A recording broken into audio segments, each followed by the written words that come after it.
बच्चों, आज आपका टॉपिक है इलेक्ट्रोकेमिकल सीरीज।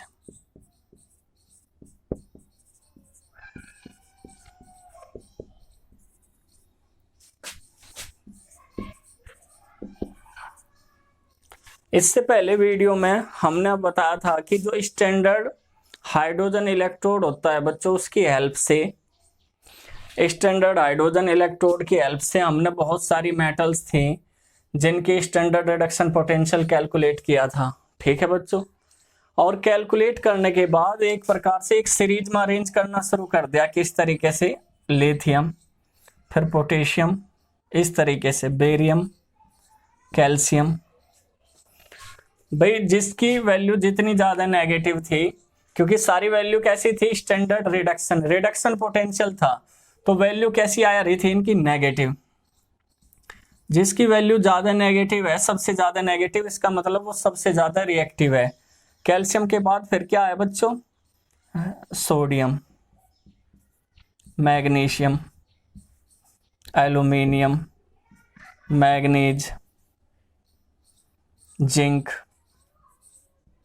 तो इस तरीके से हमने क्या करा? इन्हें अरेंज करना शुरू कर दिया। ठीक है, Cr chromium, Fe cadmium, cobalt. तो आप देख रहे कि जैसे जैसे हमने इनकी वैल्यू कैलकुलेट करी, ठीक है बच्चों, और जो वो आनी शुरू होगी तो फिर हम इन्हें एक सीरीज में क्या करने लगे? अरेंज करने लगे। ठीक है बच्चों,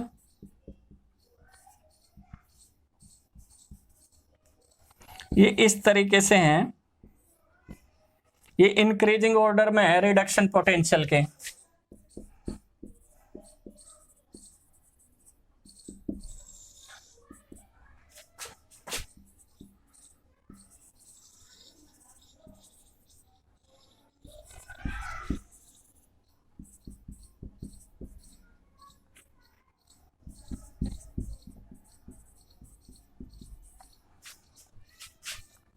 और वो भी स्टैंडर्ड।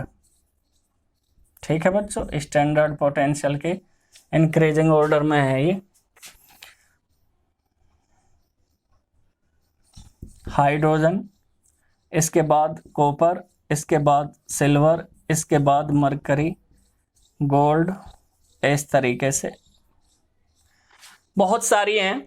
आप वैल्यू पढ़ोगे तो सबसे ज्यादा नेगेटिव वैल्यू किसकी थी? लिथियम की। और सबसे पॉजिटिव वैल्यू फ्लोरीन की थी।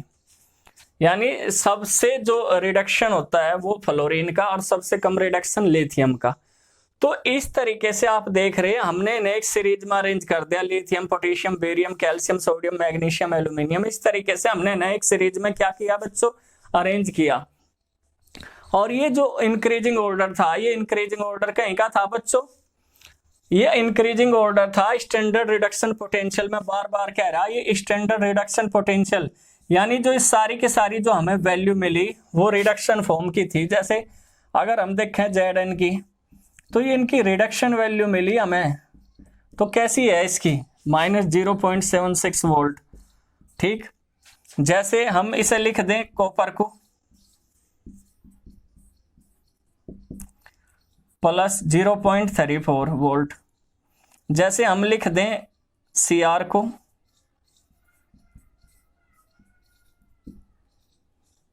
-0.7 कितना 4 वोल्ट।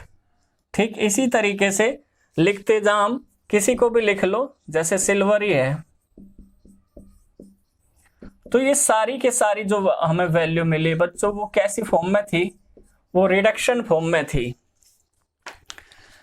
ठीक, आप इसे एक बात यहां देख लो, इसकी अगर पॉजिटिव वैल्यू ज्यादा है, रिडक्शन वैल्यू ज्यादा है, तो इसका मतलब ये लेस रिएक्टिव होगी। जैसे जैसे हम नीचे की ओर बढ़ेंगे सीरीज में, उनकी रिएक्टिविटी डिक्रीज होती चली जाएगी। रिडक्शन पोटेंशियल तो बढ़ रहा, लेकिन ऑक्सीडेशन पोटेंशियल क्या हो रहा? डिक्रीज हो रहा। ये सारी वैल्यू किस फॉर्म में है? रिडक्शन फॉर्म में है। और मेटल आपको पता, रिडक्शन नहीं करती, क्या करती है? ऑक्सीडेशन करती है। तो जिस मेटल का जितना ज्यादा रिडक्शन होगा, नेगेटिव होगा, इसका मतलब वो उतनी ही रिएक्टिव है, उतना ही उसका ज्यादा क्या होता है बच्चों? ऑक्सीडेशन होता है। ठीक, जैसे लिथियम का ये ले लो, हालांकि ये कम यूज होता है, लिथियम प्लस लिथियम -3.05 वोल्ट। ठीक है बच्चों, तो आप देख रहे कि जो लिथियम है उसका पोटेंशियल, रिडक्शन पोटेंशियल सबसे ज्यादा नेगेटिव है। इसका मतलब ये सबसे ज्यादा रिएक्टिव मेटल है। ठीक है, सबसे ज्यादा क्या है बच्चों उसका, नेगेटिव। आप फ्लोरीन को ले लो, जो फ्लोरीन है अगर आपको दिख रहा हो यहाँ पे A0, जो फ्लोरीन है आपको पता है इसका क्या होता है, फ्लोरीन का में बदल जा, F में बदल जाए इलेक्ट्रॉन रिलीज करके, F2 भी आप लिख सकते हो इस तरीके से। तो इसका जो पोटेंशियल होगा, इसका जो पोटेंशियल होगा वो कितना होगा, प्लस का 2.85 वोल्ट। तो इस चीज को आप यहां ध्यान दे सभी बच्चे कि जिसका वैल्यू जितनी ज्यादा नेगेटिव वो उतनी ही रिएक्टिव होती है। तो इस तरीके से हमने अरेंज करी एक सीरीज में, और जो एक जितनी भी मेटल्स थी उनकी वैल्यू को अरेंज कर दिया और एक सीरीज मिली है, उसे क्या कहा जा, इलेक्ट्रोकेमिकल सीरीज कहा जा। ठीक है, क्या कहा जा, इलेक्ट्रोकेमिकल सीरीज। यानी the arrangement of various electrode in the order of their increasing value of standard reduction potential is called electrochemical series.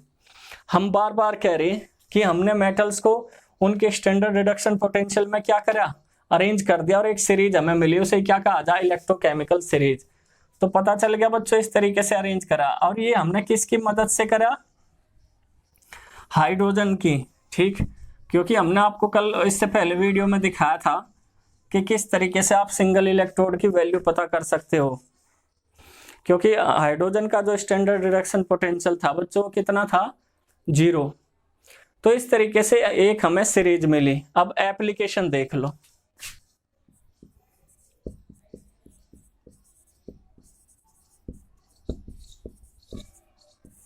Of electrochemical series. ठीक, एप्लीकेशन भी काफी इंपॉर्टेंट है बच्चों, इसकी एग्जाम में एप्लीकेशन पूछी जाती है। तो सबसे पहले क्या है, टू प्रिडिक्ट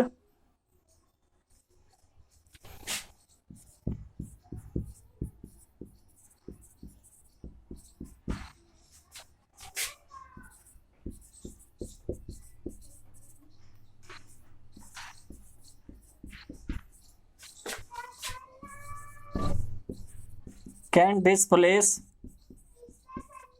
other metal।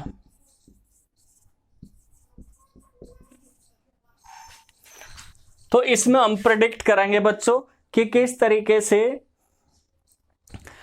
जो मेटल है वो दूसरी मेटल्स को क्या कर सके, डिस्प्लेस कर सकती है। मेटल्स भी आप लिख सकते हो, यानी एक मेटल दूसरी मेटल्स को किस तरीके से डिस्प्लेस कर सकती है, वो हम इस सीरीज की सहायता से देख सकते हैं। कैसे, आप एग्जांपल देख लो। अगर हम ये देखें, जो आयरन है और उसकी कॉपर सल्फेट से रिएक्शन कराते हैं, कॉपर सल्फेट से रिएक्शन करा दी, तो ये रिएक्शन पॉसिबल है या नहीं है, ये आपको इसी सीरीज की हेल्प से पता चलेगा। कैसे भाई, आपने देखा आयरन ने कॉपर सल्फेट के सॉल्यूशन साल्ट या फिर सॉल्यूशन से रिएक्ट करी और कॉपर को क्या कर दिया, डिस्प्लेस कर दिया, तो मेटल को डिस्प्लेस कर दिया, ये तो इस सीरीज के। लेकिन हुआ कैसे, आप यहां देखो, जो Fe है उसकी वैल्यू है -0.44 वोल्ट और जो कॉपर है उसकी वैल्यू है 0.34 वोल्ट। तो आप ये देखो, यहां कंपेयर करो, इसकी वैल्यू ज्यादा नेगेटिव है तो इसका मतलब ये ज्यादा रिएक्टिव है, इसकी वैल्यू पॉजिटिव है इसका मतलब ये लेस रिएक्टिव है। तो जो मेटल्स ऊपर हैं इसमें प्लेस्ड हैं इलेक्ट्रोकेमिकल सीरीज में, वो अपने से नीचे वाली मेटल को उसके सोल्ट या सॉल्यूशन से क्या कर सकती है, डिस्प्लेस कर सके। उसका रीजन है मोर रिएक्टिव होना।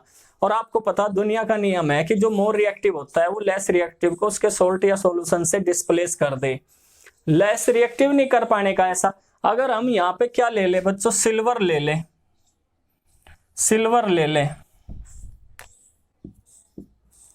तो सिल्वर इसे डिस्प्लेस नहीं कर पाने का, आई बात समझ में, कॉपर को। उसका रीजन है कि जो कॉपर है, हमने उसकी वैल्यू तो आपको बताई अभी, कॉपर की वैल्यू कितनी, लेकिन अगर सिल्वर की वैल्यू देखें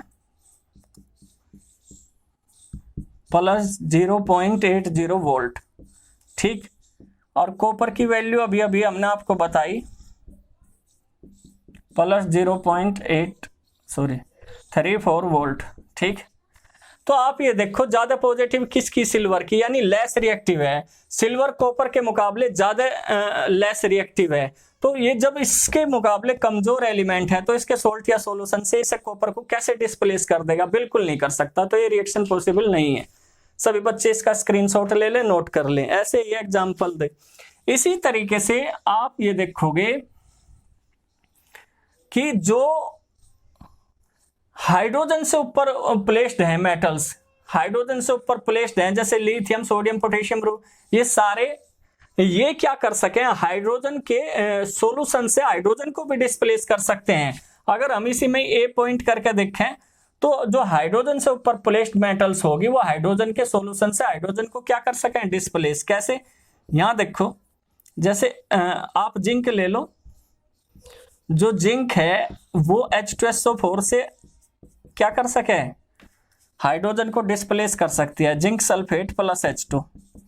तो ये भी इसी सीरीज की हेल्प से पॉसिबल है। आपको पता इसकी वैल्यू क्या है, ज्यादा नेगेटिव है जिंक की,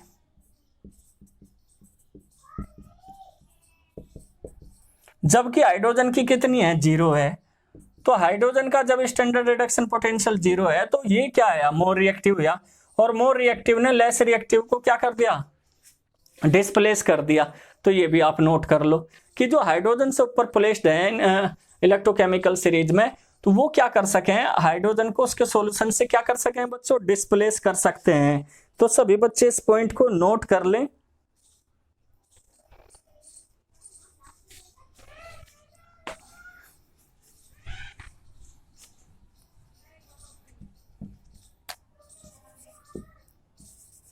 कैलकुलेशन ऑफ द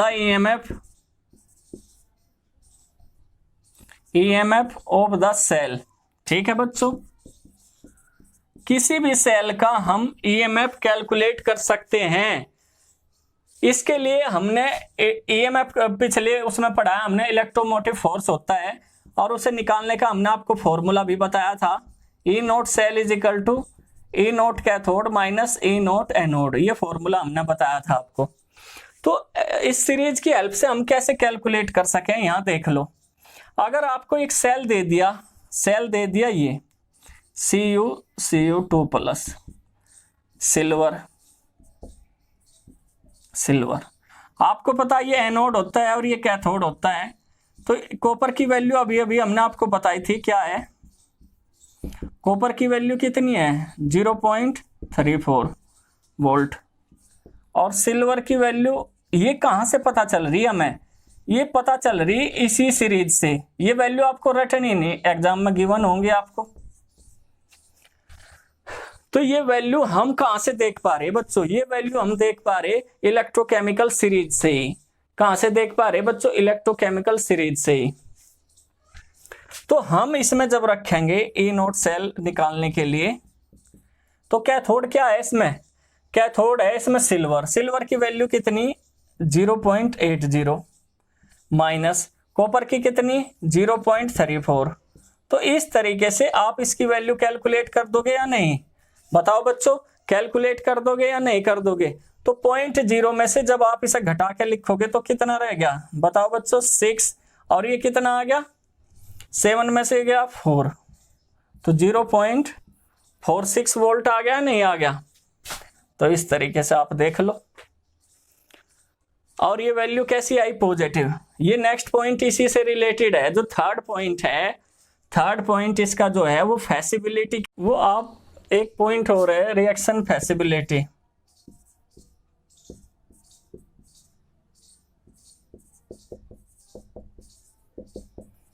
इसके बारे में वो भी यहीं से पता चलेगा कि रिएक्शन फैसिबल है या नहीं। देखो अगर इसे E नोट सेल की वैल्यू कैसी आओगी, पॉजिटिव आओगी, तो सेल रिएक्शन फैसिबल है। और ये भी क्या की मदद से पता चला, इलेक्ट्रोकेमिकल सीरीज की मदद से, ठीक है। तो रिएक्शन फैसिबल होगी, संभाव्य होगी या नहीं होगी। अगर इसकी से E नोट सेल की वैल्यू पॉजिटिव आती है तो रिएक्शन क्या है, सेल रिएक्शन फैसिबल है। अगर इसकी वैल्यू नेगेटिव आती है तो सेल रिएक्शन फैसिबल नहीं होगी। ये सभी बच्चे नोट करते रहें। और नेक्स्ट पॉइंट है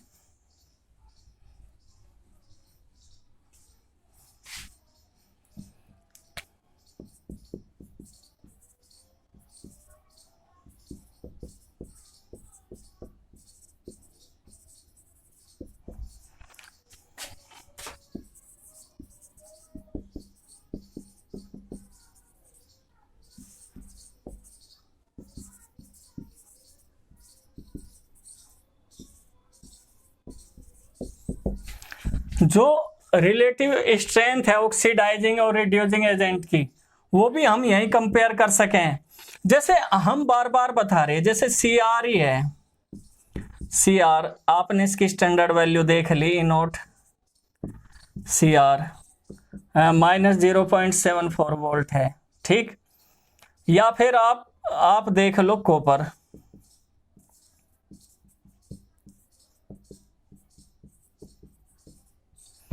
कौन सा अच्छा ऑक्सीडाइजिंग और रिड्यूसिंग एजेंट होगा वो आपको यहीं से पता चलेगा। देख लो बच्चों, ऑक्सीडाइज कौन सा अच्छा कर सके, रिड्यूस कौन सा अच्छा कर सके, आप उनकी वैल्यू देख के कंपेयर कर सकते हो। ऑक्सीडेशन इसका ज्यादा है, इसका रिडक्शन है, ठीक है। तो ये आप सिर्फ स्टैंडर्ड रिडक्शन पोटेंशियल से ही पता कर सकते हो, और वो इलेक्ट्रोकेमिकल सीरीज में होगा। तो ये टॉपिक इतना ही था बच्चों, आप इसे अच्छी तरीके से तैयार कर लेना। कोई प्रॉब्लम है तो कमेंट्स बॉक्स में डाल देना, ठीक है बच्चों।